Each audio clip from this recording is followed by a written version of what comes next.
Hare Krishna, Hare Krishna, Krishna Krishna. Hare Krishna, everyone. Hare Krishna. Hare Krishna. How's everyone doing? Namo Vishnupadaya Krishna Krishnaya Bhutale Srimate Bhaktivedanta Swamini Namine Namaste Saraswati Deve Gauravani Pracharine Nirvisesha Sunyavadi Pasyakta Desatarine Jai Shri Krishna Chaitanya Prabhu Nityananda Shri Advaita Gadadhara Shivasadi Shri Gaura Bhaktivinoda Hare Krishna, Krishna Krishna, Hare Hare, Hare Rama, Rama Rama, Hare Hare. So, can anyone guess the topic today? Any guesses? Ekadashi, Haribol. This is a stanza in the Sudha Bhakta Carana Renu by Bhakta Thakur, and it's a stanza 2. We will be singing this, and it talks about Ekadashi and its glories. So I will say it, and you guys can repeat. Ready? Go. Madhavati ti bhakat bhakti janani jetane palana kori. Madhavati ti bhakti janani jetane palana kori. Madhavati ti bhakti janani jetane palana kori. Madhavati ti bhakti janani jetane palana kori. Krishna basati basati boli. Krishna basati basati boli. Krishna basati basati boli. Krishna basati basati boli. Parama adare boli.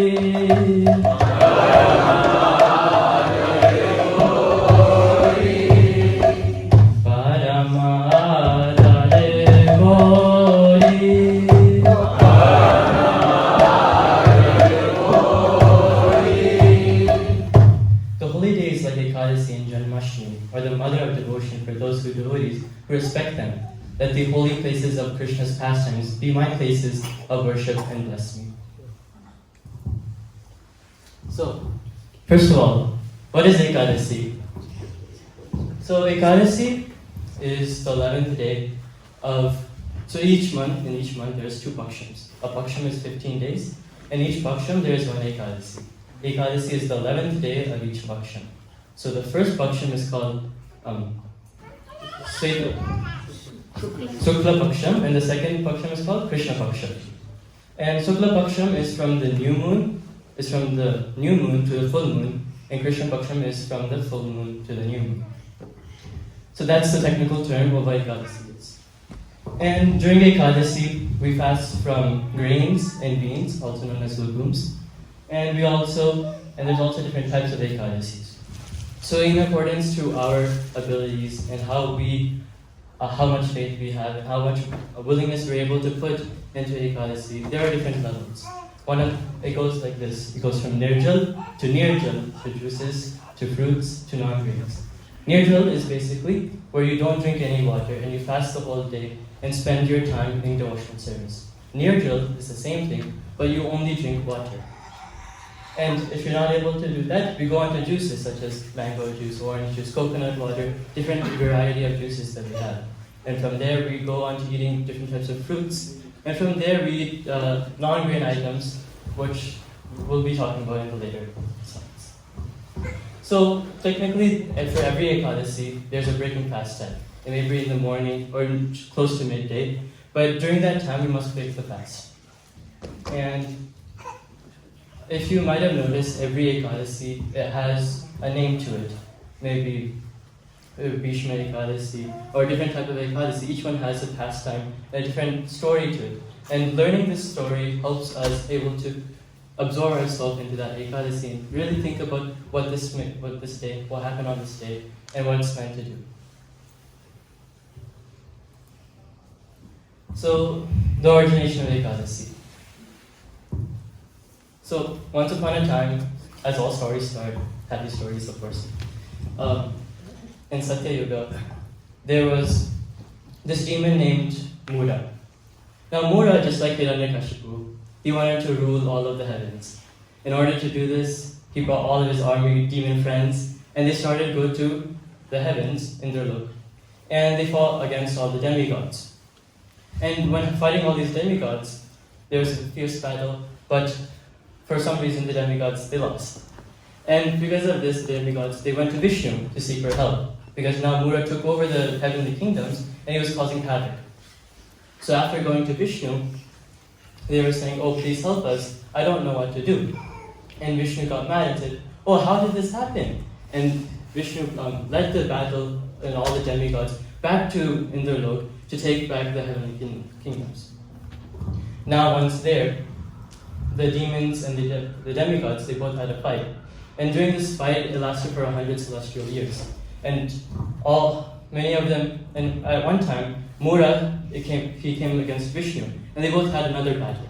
During this very fierce battle, they both had varieties of weapons and all these types of sastra weapons. They can call upon different types of wounds or like empowered weapons. But after all of those happened, they came fist to fist, and they're going against each other. After another 100 celestial years, Vishnu supposedly got tired. So now, because he was fatigued, he went into a cave at Badrikasha. Now Vishnu sat down and he started to sleep. Now behind Mura, he came and he was watching Vishnu where he was going, and he followed him. And once he saw that Vishnu was in a vulnerable spot, he wanted to kill him by cutting off his head with his weapon. Now, right then, out of Vishnu emanated a feminine potency, which came out and into many different hands and many different types of weapons. She saw that Mura was coming at Lord Vishnu and immediately chopped off his head. Now, once Vishnu got up, he saw, "Oh, I was so fatigued and I was so tired and I had to sleep. How were you able to kill Mura?" And now this devotee, this feminine potency was saying, "Oh, you were sleeping, but I'm just an emanation of your mercy and consideration and compassion to everyone else. Now, because of this, I'm able to bestow more mercy upon the devotees. And I'm one of your devotees. Hence, my name is Ekadasi."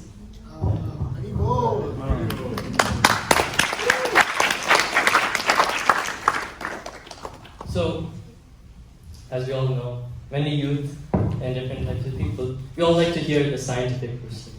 What are the immediate effects of following anything we do? Now we know the spiritual aspects. It may take a long time, or we may have to put a lot more effort into it in order to see the results. So just in the beginning, let's talk about some health benefits. So, do we all know what chromosomes are? Yes. So in every cell, there's called karyotype, and this shows all the different types of chromosomes. And each chromosome is basically instructions for the cell, and overall it tells your body what to do at all times. So in each of the chromosomes at the end, as you can see here, these bits are called telomeres. These telomeres, they're basically just repetitions of just proteins, and they don't have any practical use that we know of now. Now these telomeres, what's special about them is, after every cell replication, they start to decrease. And what scientists have found is that this decrease in telomeres length also determines the cell life, how many times it can divide. And once that telomere is gone, the cell can't divide anymore. So the shrinkage of telomeres is also related to the calorie intake we have. The more food we eat, the more division happens, because there's more metabolism capacity for the body. And therefore, the telomere corresponds to the lifespan determination. So, in Ekadasi, we fast from grains and legumes. Similarly, if we fast from these legumes and grains, we're able to increase our lifespan by decreasing the amount of times the telomeres divide. And this was also one of the Nobel Prize in 2009. And also many studies were conducted in Stanford University in 2015. And also, when we fast, we give a break to the body systems. What does this mean? Whenever we have something to do, we have to carry it out, right? So basically, when we put food into our body, the body knows, oh, there's food in the body, I have to start digesting, oh, I have to start all these processes now. And then similarly, all these 11 types of body systems activate. Now, when we don't eat or when we fast from certain types of foods, this body system is going to decrease their function. And therefore the body is able to spend more of its energy in different places. Just take one example of this is gastrin. Gastrin is basically a hormone that's in your stomach. It's at the bottom. It's released into the stomach, and the stomach knows when the food comes in, it starts producing this gastrin, which is able to digest the food. So when you put the food in, the gastrin starts to flow up.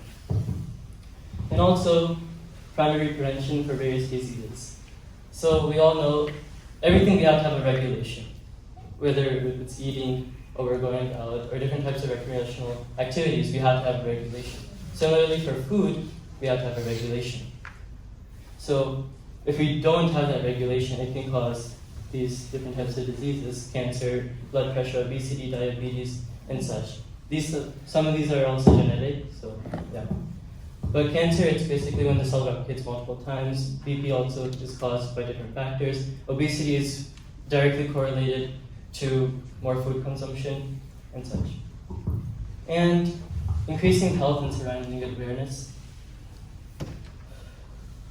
When we have this limited time span in each day, 24 hours. So if we take this much time is left. Similarly, if we take this much time is left. So everything has a correlation. You spend more time on one place, the other place does not have as much time. So when we decrease our time for eating, we have more time to focus on other activities. And this creates a more environment for awareness and things that we do. So, as I said previously, these scientific benefits are not what we're focused on. We're focused more on the spiritual side of things. Because why are we here? We're trying to go back to Godhead, back to Krishna, and deliver everyone with us. So we will talk about the spiritual importance right now. So another definition for Ekadasi another different definition for Ekadasi is the 11 senses, because Eka plus Dasi, 11 senses. Can anybody name some of the 11 senses? Eyes, nose, ear, tongue, skin, mind, Hands.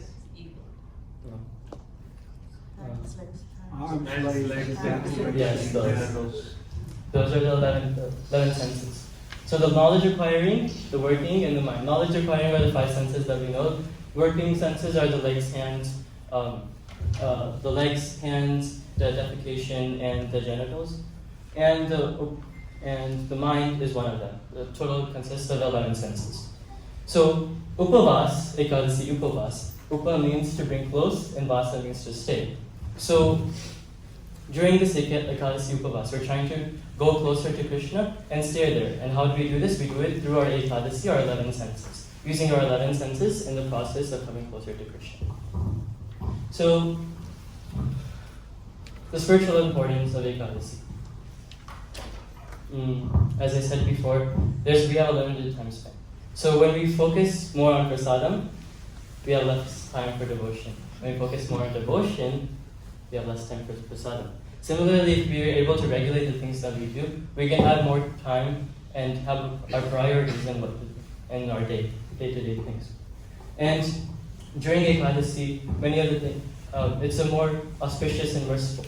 So as in the story said before, Ekadasi, she was able to kill Mura because she was the emanation of Vishnu's potency, compassion, mercy. And during this day, she is able to deliver more of them because she is more compassionate and because she is just 100% on delivering the devotees. So when we do any spiritual activity on Ekadasi, we're able to increase our spiritual practice And that doubles and multiplies every time we do one thing. If we do one thing, it becomes 10 times. 10 times, 100 times, and such. So this is one of the best opportunities to take a hold of. And as we said before, it's Gaur Purnima. And during Gaur Purnima, every day is a festival. And so auspicious that anything little service we do, so we get so much benefit. So in that same way, Ekadasi happens. So I'm saying devotional service, but what does devotional service mean?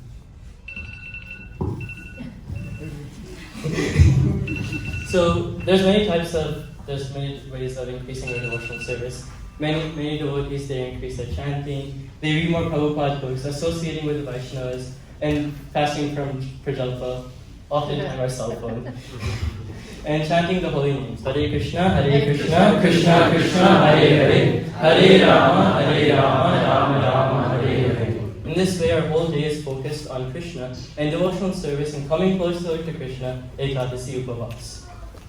And all this may happen, but 15 days of our life has just passed. Between every Ekadasi, 15 days. That's half a month.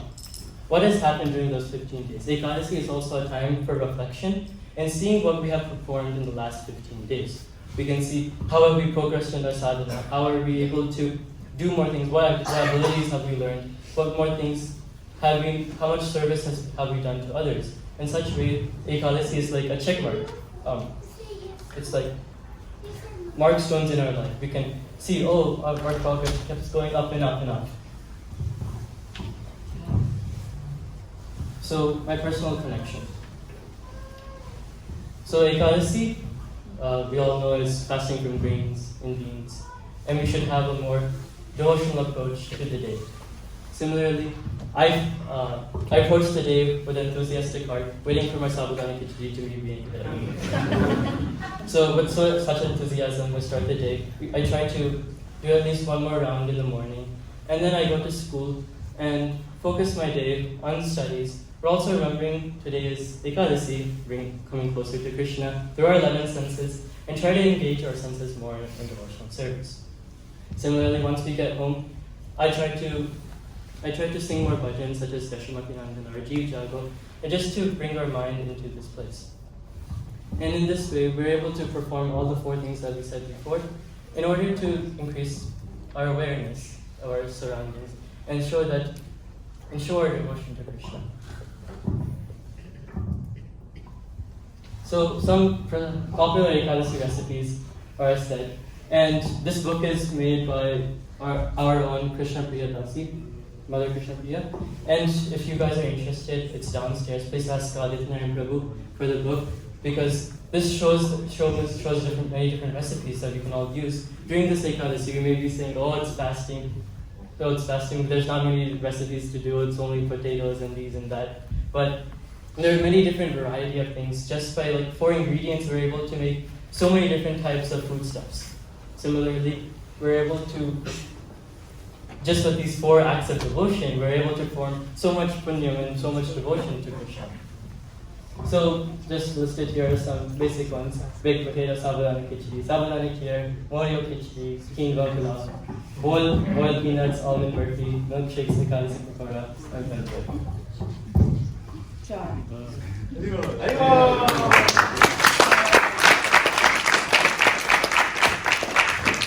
Thank you, Hare Krishna. And I wish you a happy Ekadasi, which is this Friday, March 3rd.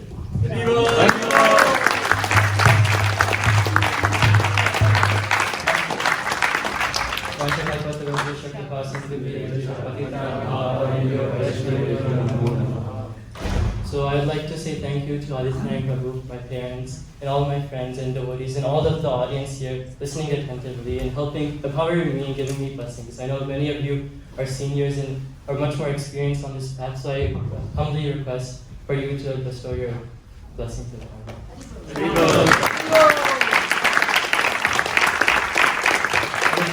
If I say anything wrong, please forgive me. I'm also progressing on the path. Please advise me and see if I can also do something more in your service.